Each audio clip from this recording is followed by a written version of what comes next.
नमस्कार, स्वराज एक्सप्रेस में आप सभी का स्वागत है। बात छत्तीसगढ़ की में मैं हूं आपके साथ कविता पांडे और आज का हमारा मुद्दा है बस्तर पर खास फोकस। छत्तीसगढ़ में चुनावी सरगर्मियां बढ़ती जा रही है। बीजेपी, कांग्रेस सहित तमाम दल छत्तीसगढ़ की बस्तर पर विशेष फोकस कर रही है। राजनीतिक विशेषज्ञों का मानना है कि सूबे की सत्ता का सिंहासन उसे ही मिलता है जिसे बस्तर की जनता का साथ मिलता है। पिछले चुनाव में मौजूदा कांग्रेस सरकार को बनाने में बस्तर की बड़ी भूमिका रही है। इसके पहले 15 साल भाजपा की सरकार बनाने में भी बस्तर का अहम रोल रहा है।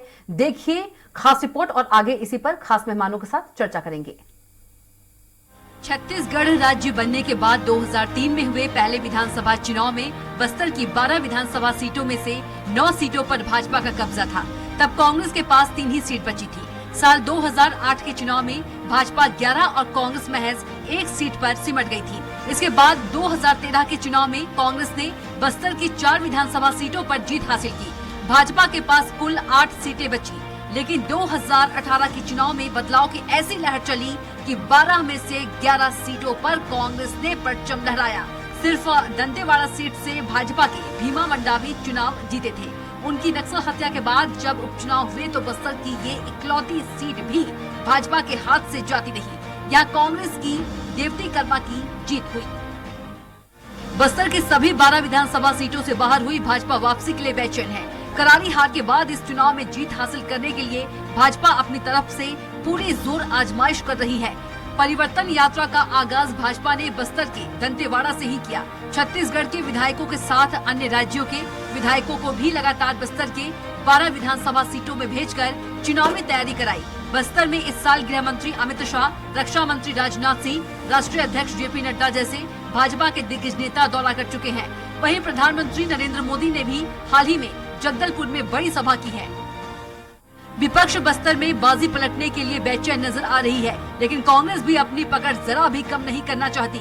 खास बात ये है कि बस्तर की सरजमी से ही कांग्रेस ने 12 अप्रैल को भरोसे के सम्मेलन की शुरुआत की थी। एक बार फिर कांकेर के गोविंदपुर मैदान में पंचायती राज एवं नगरीय निकाय सम्मेलन में कांग्रेस के राष्ट्रीय महासचिव प्रियंका गांधी शामिल हुई। इस दौरान प्रियंका गांधी ने भूपेश सरकार की योजनाओं और कार्यों की जमकर तारीफ की। वहीं पीएम मोदी की गारंटी को चाइना माल की तरह बताया। 15-15 लाख खातों में नहीं आए, बेरोजगारों को रोजगार नहीं मिला। सिर्फ प्रधानमंत्री मोदी और उनके उद्योगपति दोस्त मौज कर रहे हैं।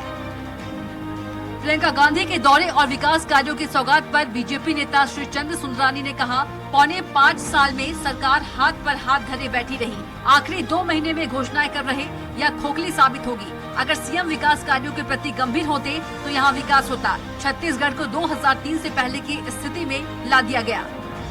स्थितियां तो यहाँ तक बिगड़ गई कि भारतीय जनता पार्टी के कार्यकाल में बने सड़क की इन्होंने रिपेयरिंग तक नहीं कराई है। अब वहाँ बस्तर क्षेत्र के आदिवासियों ने जिस विश्वास के साथ कांग्रेस को वोट दिया था, कांग्रेस लगातार उनसे छल की। बस्तर की आर्थिक रीढ़ है हरा सोना तेंदुपत्ता। आज स्थितियां ये है कि तेंदुपत्ता की जो खरीदी भारतीय जनता पार्टी के कार्यकाल में 7-7 दिन तक होती थी, ये मात्र एक दिन के लिए की है। प्रियंका गांधी के दौरे पर प्रदेश प्रभारी कुमारी शैलजा का कहना है कि कांकेर में सम्मेलन है और हर जगह जहां हमारा शीर्ष नेतृत्व पहुंचा है, लोगों में उत्साह देखने को मिला है। यह इस बात का प्रतीक है कि छत्तीसगढ़ में काम हुआ है। यहाँ के लोगों ने हमारे नेताओं का स्वागत किया है। चाहे प्रधानमंत्री हो या गृह मंत्री, इनका कोई भी कार्यक्रम सफल नहीं हुए हैं। और आप जानते ही हैं कि हर जगह जहाँ भी हमारा शीर्ष नेतृत्व पहुँचा है, चाहे राहुल जी हों, हमारे राष्ट्रीय अध्यक्ष खड़गे जी हों, प्रियंका जी हों, हर जगह लोगों में बेहद उत्साह मिला है। और ये इस बात का प्रतीक है कि हमारे राज्य में, छत्तीसगढ़ में जो काम हुआ है, लोगों में इतना शौक है, इतना उत्साह है उस काम के प्रति, और हमारे नेताओं का वो स्वागत करते हैं। बहरहाल बस्तर की सीटों पर बीजेपी और कांग्रेस दोनों दलों के दिग्गज नेता लगातार दौरे कर रहे हैं। बीजेपी रमन सरकार के 15 साल विकास कार्यों और केंद्र मोदी सरकार की सौगातों का हवाला दे रही है, तो वहीं कांग्रेस मौजूदा भूपेश सरकार के विकास कार्यों को गिना रही है। अब बस्तर की जनता को तय करना है कि वास्तविक में उनके हितैषी कौन है। रायपुर से स्वराज एक्सप्रेस के लिए दिलीप साहू की रिपोर्ट। और इसी मुद्दे पर हम चर्चा करेंगे। ज्यादा चर्चा के लिए हमारे साथ खास मेहमान भी मौजूद हैं। वंदना राजपूत जी हैं, कांग्रेस प्रवक्ता, राजीव चक्रवर्ती जी बीजेपी नेता हैं, राम अवतार तिवारी जी वरिष्ठ पत्रकार हैं। आप तीनों का चर्चा में बहुत स्वागत है। सबसे पहले वंदना जी के पास चलेंगे। वंदना जी, क्या लगता है कि कांग्रेस जो है बस्तर में कितना मजबूत है? क्योंकि यदि अभी 12 सीटों की बात करें, 12 जो सीट है वो कांग्रेस के कब्जे में है। देखिए, अभी वर्तमान में भी 12 सीट है जो कांग्रेस के कब्जे में है और आने वाले समय में भी ये जो 12 सीट है वो कांग्रेस के ही झोली पे आएगी, मुझे पूरा विश्वास है। क्योंकि बस्तर के क्षेत्र में कांग्रेस सरकार के आने के बाद जो काम किए हैं वो 15 साल में कभी काम नहीं हुआ था भारतीय जनता पार्टी के सरकार में। यदि हम बात करते हैं बस्तर की, तो जब रमन राज में बस्तर की बात आती थी या छत्तीसगढ़ की बात आती थी तो लोगों के मन में एक मानसिकता बन जाती थी, छत्तीसगढ़ मतलब नक्सलवाद का गढ़। लेकिन 2018 के बाद लोगों की मानसिकता में परिवर्तन आया है। गर्भो नवा छत्तीसगढ़ का जो नारा दिए हैं, अब छत्तीसगढ़ लोग आने के लिए ललायित हैं। ये सबसे बड़ी बात है। दूसरी बात, अगर हम बस्तर की बात करते हैं तो बस्तर के जो लोगों की जो जनजीवन है उनका जो आज देखेंगे कि लोग बहुत आगे बढ़ रहे हैं। आज रोजगार प्राप्त हो रहा है लोगों को। और आप सिर्फ रोजगार की बात नहीं कर रही हूँ मैं, यहाँ पर बच्चों की शिक्षा के लिए भी हम बहुत महत्वपूर्ण काम किए हैं, यहाँ पर रोजगार के लिए महत्वपूर्ण काम किए हैं, यहाँ पर स्वास्थ्य की दृष्टि से महत्वपूर्ण काम किए हैं। मतलब लोगों के हर एक छोटी चीजों को लेकर के हर बड़ी चीज की जो आवश्यकता होती है उस पर कांग्रेस सरकार ने काम किए हैं। जैसे कि मैं आपके मीडिया के माध्यम से सुन रही थी कि तेंदुपत्ता के बारे में एक जो यहाँ पर भाजपा के प्रवक्ता बात कर रहे थे, तो ये बिल्कुल निराधार और ये झूठ प्रचार प्रसार कर रहे हैं। अगर तेंदुपत्ता की बात करते हैं तो इनकी भाजपा की सरकार में तेंदुपत्ता का जो मानक औरत सिर्फ 2500 रुपए था, जिसे बढ़ा करके कांग्रेस सरकार ने 4000 किए। और सिर्फ एक दिन की काम नहीं रहती है, कम से कम 15 दिन महीनों भर जितना उनका आवक रहता है उसके हिसाब से तेंदुपत्ता की खरीदी की जाती है। ये लोग मीडिया में बैठकर क्या झूठा प्रचार और प्रसार करने में लग गए। ये तो 15 साल में काम किए नहीं। और नरेंद्र मोदी जी छत्तीसगढ़ में आते हैं और गारंटी देते हैं। तो मैं आपके माध्यम से पूछना चाहती हूँ कि मोदी जी के ऊपर अब लोगों को विश्वास नहीं है, जिनके कारण आज गारंटी देने की आवश्यकता पड़ रही है मोदी जी को। तो मोदी जी की गारंटी पर लोग विश्वास कैसे करेंगे और क्यों करेंगे? क्योंकि 2014 में नरेंद्र मोदी जी ने गारंटी दिया था 100 दिन में महंगाई कम करने का। आज क्या हुआ?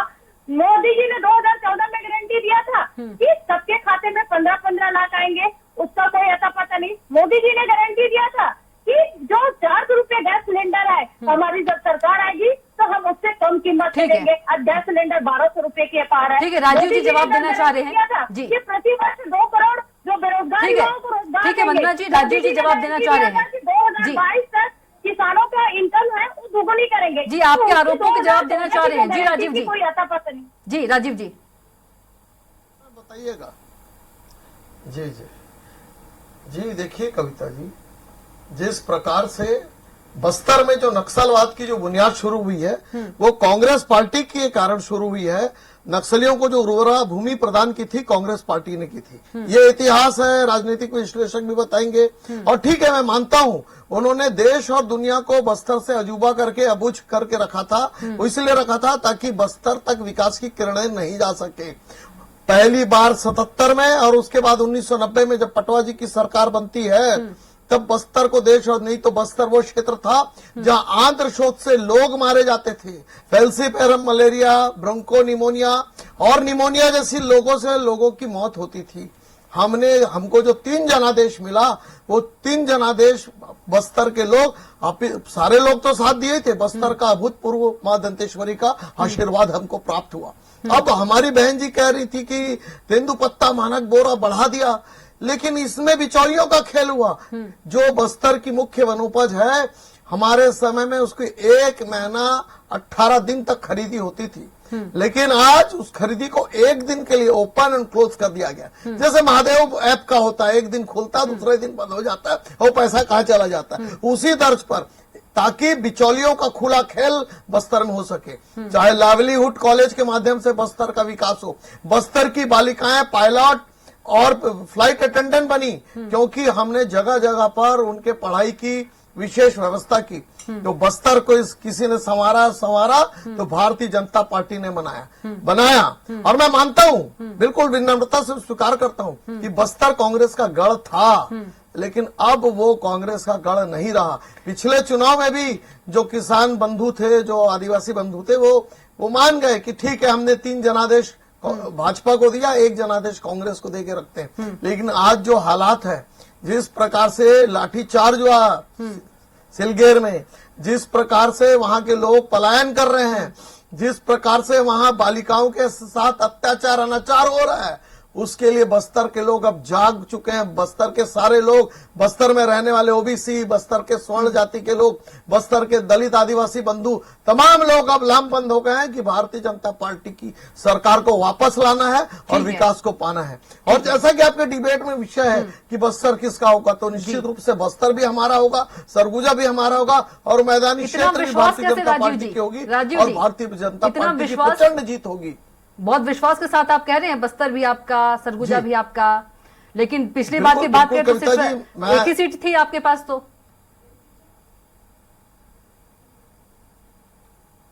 नहीं, कविता जी, संसद में भी 84 में हमारी 2 सीट थी और उस समय भी हम बोलते थे कि आने वाला समय हमारा होगा।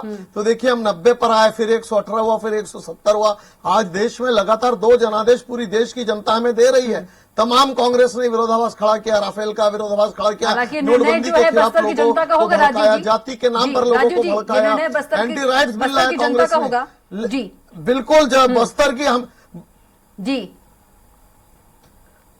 नहीं, बस्तर की जनता निश्चित रूप से आने वाले समय में, कविता जी, हमारे साथ है। जिस प्रकार से विकास रुक गया है, स्कूलों में ताले लग गए हैं, सड़कें बन नहीं रही है, वहां पे भी खून का गढ़ का खेल शुरू हो चुका है। तो आम आदमी त्राही त्राही कर रहा है। शिक्षा, स्वास्थ्य के पूरे कंपोजिट पैकेज जिसको कहते हैं, कंपोजिट कॉम्प्रहेंसिव डेवलपमेंट जिसे कहते हैं, उस बात को ले समावेशी जो विकास होता है वो भारतीय जनता पार्टी लेकर आएगी और बस्तर के आम आदमी का जीवन को खुशहाल करेगी। जो पिछले 5 वर्षों में रुक गया है, तो भारतीय जनता पार्टी करेगी। ठीक है, राम अवतार तिवारी जी के पास चलते हैं। जी, वरिष्ठ पत्रकार है राम अवतार तिवारी जी। कहा जाता है कि जो बस्तर से निकलता है छत्तीसगढ़ की सत्ता का रास्ता, तो क्या लगता है कि बीजेपी मजबूत है या कांग्रेस या जो और भी पार्टी है?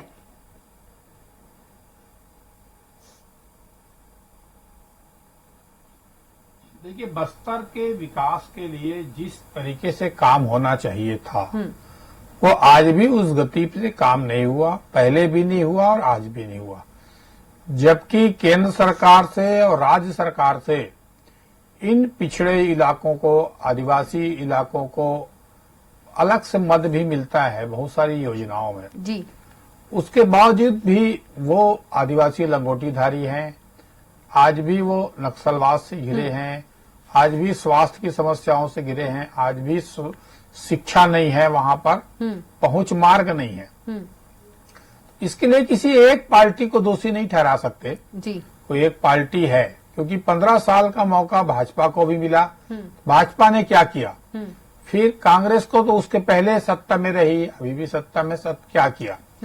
तो इस आदिवासी को वोट बैंक मानकर रणनीति तैयार करके वोट पाने का तरीका एक हो सकता है।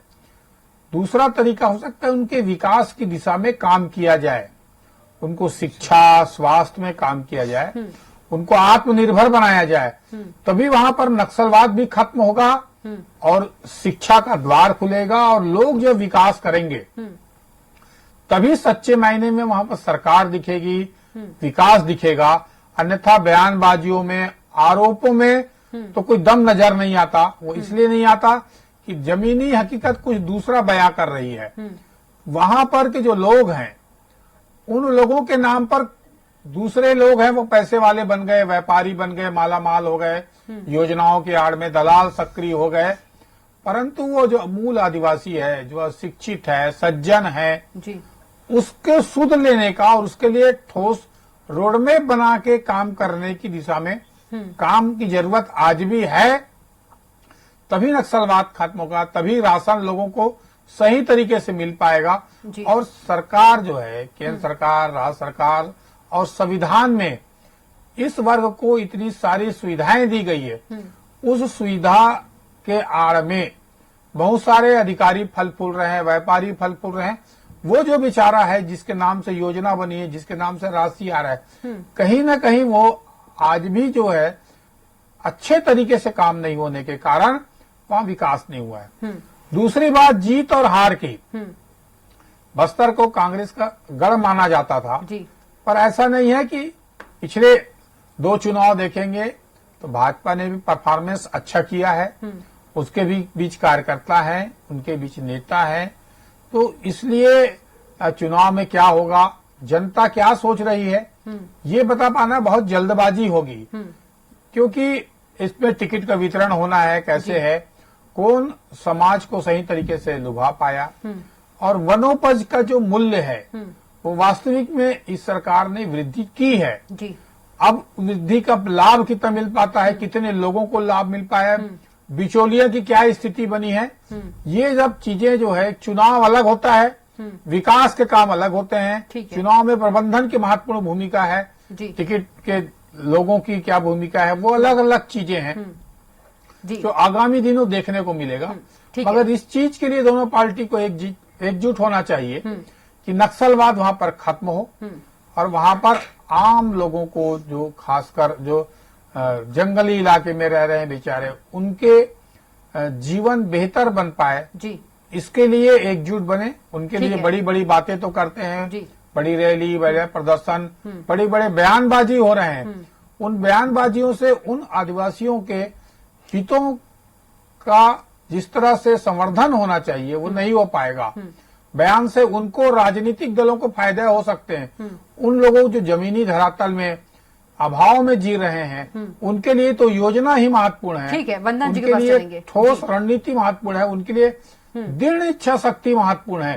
आप ठीक है। चुनाव के समय ही दृढ़ इच्छा शक्ति दिखाने की बात बड़ी बड़ी करेंगे, परंतु उन लोगों को फायदा नहीं हो पाएगा, तो ये बेईमानी होगी, राजनीतिक नजरिया हो सकता है ये।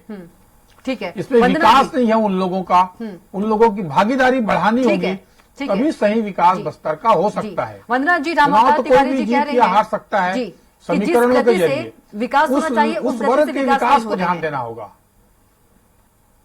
वंदना जी, देखिए 5 साल कांग्रेस की सरकार में 2-2.5 जो साल था वो तो कोरोना में चला गया, लेकिन इसके बावजूद भी कांग्रेस की सरकार ने छत्तीसगढ़ में विकास किया है।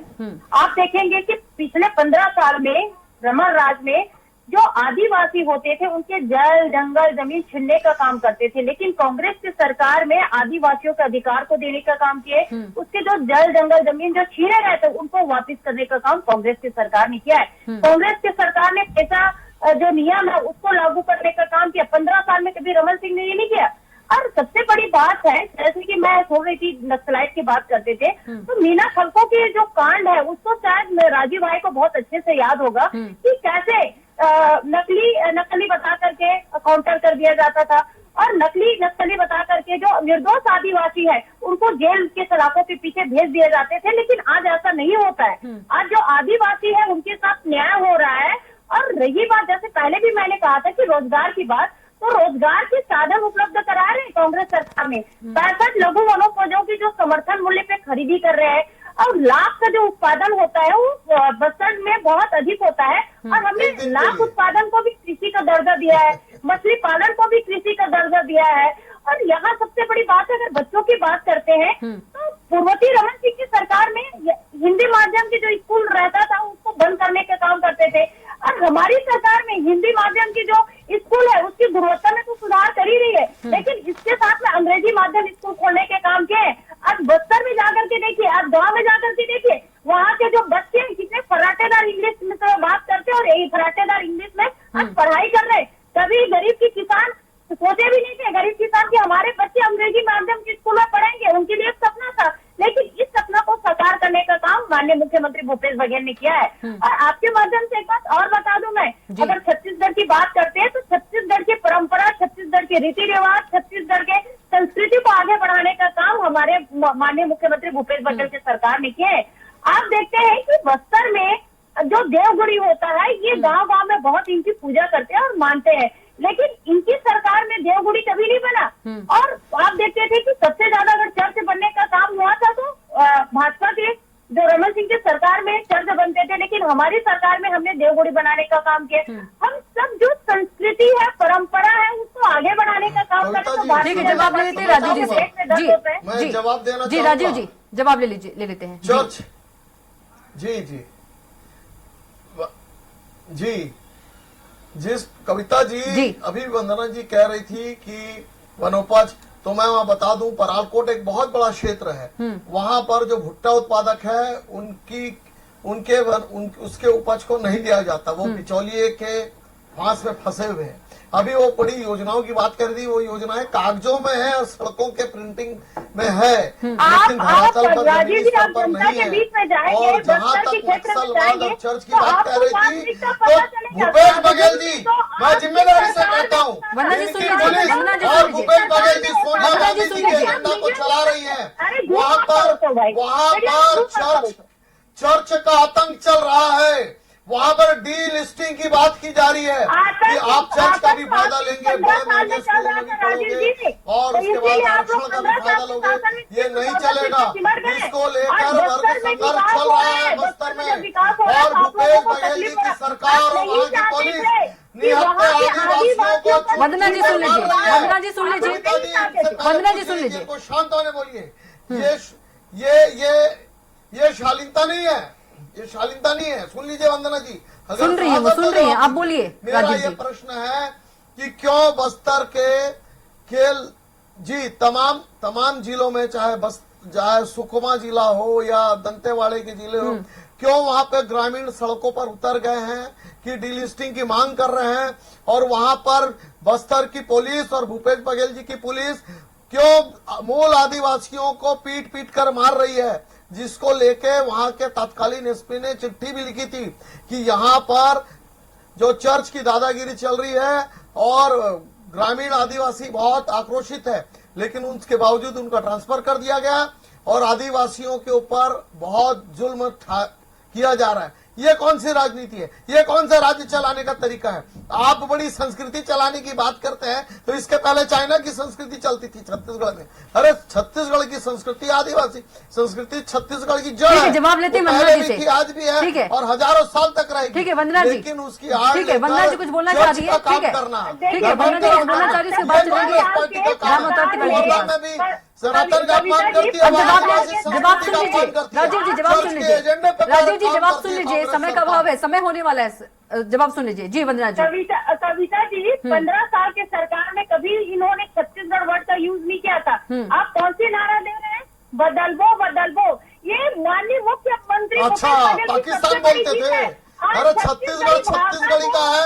ये आप लोग एक परिवार की जागीर राजीव जी सुन लीजिए, राजीव जी सुन लीजिए, राजीव जी समय नहीं सुन लीजिए। सीएम साहब के घर का जागीर चला रही है। नहीं ऐसा नहीं, ये छत्तीसगढ़ी सबका है, ये तमाम ओबीसी वर्गों का, तमाम जो कॉस्मो कल्चर के लोग हैं जो यहाँ पर वर्षों से रहे, इनको ये डोमिसाइल नीति जहर बोलना चाहते हैं। लास्ट कमेंट एक छोटा सा रामोचार तिवारी जी से, रामोचार तिवारी जी एक कमेंट, लास्ट कमेंट। परिवार का कब्जा रहे जो रुक जाइए आप दोनों प्लीज, तिवारी जी प्लीज जल्दी से। देखिए राजनीतिक बयानबाजियों से अलग बात यह है कि बस्तर में विकास की जरूरत है, चुनाव के समय आ गया है, विकास पर ध्यान दें, उसके लिए क्या काम करने वाले हैं ये बता दें दोनों पार्टियां। पहली बात जी। दूसरी बात जो है, नक्सलवाद अपेक्षाकृत कम हुआ है, परंतु उन वर्गों के विकास के लिए जी और ठोस योजना बनाने की जरूरत अभी भी बस्तर में है। जीत और हार तो लगी रहेगी, एक प्रक्रिया है, उसमें समीकरणों की बात या अपने लाभ की बात से अलग हटकर उन गरीब और सच्चे आदिवासियों के बेचारे जो निर्मल हैं, उन निर्मल लोगों के विकास के लिए तरस आना चाहिए इन राजनीतिक पार्टियों को कि सत्ता के लिए सबसे सुनहरा उन भोले भाले लोगों को। बहुत धन्यवाद वंदना जी, आपके बहुत धन्यवाद राजीव जी और रामोचार तिवारी जी, आपके बहुत धन्यवाद। चर्चा में जुड़ने के लिए समय का अभाव है, तो बात छत्तीसगढ़ की में इतना ही। आप देखते रहिए स्वराज एक्सप्रेस। नमस्कार।